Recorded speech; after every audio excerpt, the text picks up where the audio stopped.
Iniciamos con el capítulo número 6 y aquí toca el tema de cómo se eliminó el conflicto entre los nobles y el pueblo. Una vez más, Maquiavelo destaca los ejemplos de la antigua Esparta y Venecia en la modernidad. Esparta es presentada como una república con ordenamiento institucional por parte de un sabio legislador, quien supo distribuir el poder entre los reyes, el senado y el pueblo, que por supuesto no eran numerosos. ¿Por qué no eran numerosos? Porque estaban prohibidos los extranjeros, para que no corrompan las costumbres. Además, Esparta se alejó del resto, para no despertar entre los territorios vecinos el deseo de colonizar. Los cargos públicos se los distribuía a un grupo de personas que no trataban mal a los de clase baja, a los plebeyos, y aunque los plebeyos fueran pobres, eran menos ambiciosos, porque nunca se los trató mal. Por lo tanto, sus instituciones no estaban preparadas para la corrupción de sus costumbres, y mucho menos para el conflicto. Esto aseguró en Esparta estabilidad y permaneció libre muchos años. La situación de Venecia es diferente. Primero dejó acceder a los extranjeros, y como ya estaba establecido un gobierno y ellos no tenían autoridad, empezaron los conflictos por no estar de acuerdo con algunas leyes. De esta manera se perturbó la tranquilidad, se aumentó la población, promoviendo de esta manera un gran número de nobles que se adueñaron de las tierras y de los diferentes cargos públicos. Al hacer estas comparaciones y relacionarlas con Roma, nos da a entender que si se hubiesen eliminado las turbulencias de la República Romana, se habría restringido su expansión y no hubiese llegado a la grandeza, porque mantener la tranquilidad en Roma constaba de dos formas: no educar a la plebe para la guerra o cerrar las fronteras, y esto le iba a quitar fuerza a Roma. En conclusión, la mejor forma de fundar una república es ordenarla interiormente, en cuanto a lo militar, que sea fuerte y que tenga una buena defensa, pero que finja debilidad para no llamar la atención de sus vecinos. Y además es preciso hacerla fuerte con herramientas y recursos que sean necesarios para enfrentar los cambios que se presentan. Resulta necesario, por lo tanto, organizarla de tal modo que pueda no solo defenderse, sino expandirse y conservar lo conquistado. Es decir, que los inconvenientes nunca pueden evitarse o eliminarse del todo, dado que las personas nunca pueden estar en paz. Por lo tanto, una república debe concentrarse en minimizar las desventajas, porque la condición humana es inestable en todos los ciclos históricos. Ahora, para salvaguardar la libertad pública, el activo más valioso de un Estado es el mecanismo de la acusación, y aquí Maquiavelo tiene cuidado en distinguirla con la calumnia. Y estos temas los toca en el capítulo 7 y 8, donde afirma que la calumnia no tiene base de prueba y en cambio la acusación exige documentos por la cual hay demostración de la verdad.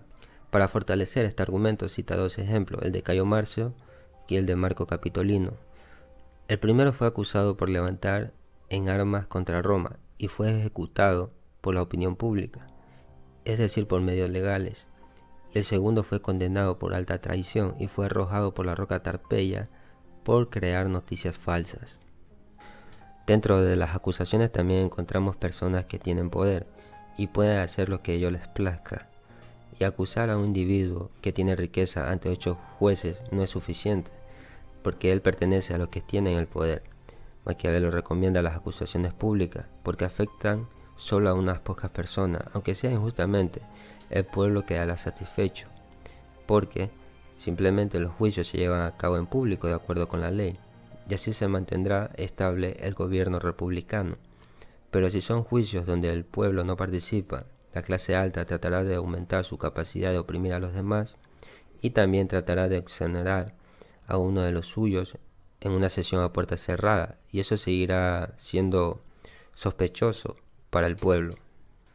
Otro efecto de los juicios en público es que tienen la intención de convencer si alguien quiere conspirar contra el Estado o intenta derrocarlo.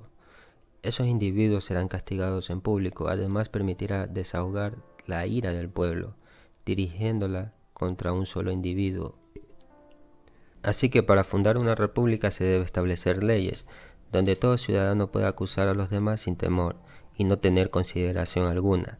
De lo contrario, existirá el desorden, como lo fue en Florencia. Aquí cita dos ejemplos, el de Piero Soderini y el de Francisco Valori. Ahora Maquiavelo regresa nuevamente a los principios de la fundación de Roma, pero esta vez lo analiza desde otra perspectiva.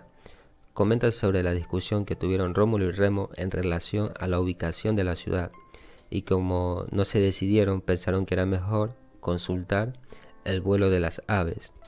En este caso Rómulo triunfa y decide delimitar la nueva ciudad, trazando un recuadro y jurando matar a quien lo traspasara. Remo desobedeció y cruzó con desprecio la línea, por lo que su hermano le mató y Rómulo quedó como el único y primer rey de Roma. Aquí Maquiavelo se refiere a la moral política. ¿Y por qué la moral política? Porque está implícita la manera de juzgar ciertos actos como malos, moralmente buenos o excusables en consideración a su fin político. ¿Qué quiere decir esto?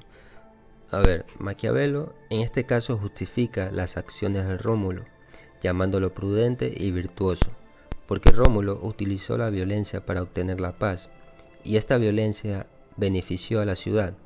Sus acciones merecen excusa y no reproches, porque después de la muerte de su hermano, él demostró sus buenas intenciones para la ciudad.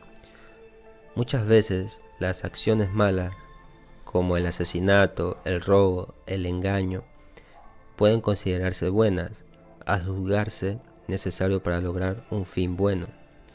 En este caso Rómulo eliminó a su hermano porque sabía que compartir el poder con él le iba a traer problemas y desorden. De esta forma, es mejor que uno solo gobierne una república, porque muchos no son aptos para crear un orden político, debido a que las diferencias de opinión impiden definir lo que sería bueno para el nuevo orden. En conclusión, la violencia puede utilizarse en ciertos casos, siempre y cuando sea para fines constructivos. Bueno, por último tenemos el capítulo número 10. Según Maquiavelo, los fundadores de religiones y repúblicas tradicionalmente han recibido elogios, mientras que los fundadores de la tiranía han merecido condena e infamia. Para fortalecer esta afirmación, Maquiavelo presenta un resumen detallado de 26 emperadores romanos, desde la época de Julio César hasta la de Maximino. Señala que 16 de estos gobernantes fueron asesinados y solo 10 murieron de muerte natural. Los que murieron por causas naturales fueron Vespasiano, Nerva, Trajano, Adriano, entre otros. Estos emperadores no necesitaron de soldados ni de multitudes de legiones para defenderse, porque sus costumbres estaban basados en la benevolencia del pueblo. Además, el amor del Senado los defendía, y esto desapareció toda discordia y además brindó felicidad a los pueblos. En cambio, los emperadores que se dedicaron a profanar los templos, a corromper los ritos, a derramar sangre, todos ellos fueron premiados cruelmente. Aquí se refiere a Calígula, Claudio, Nerón, hasta llegar a Maximino.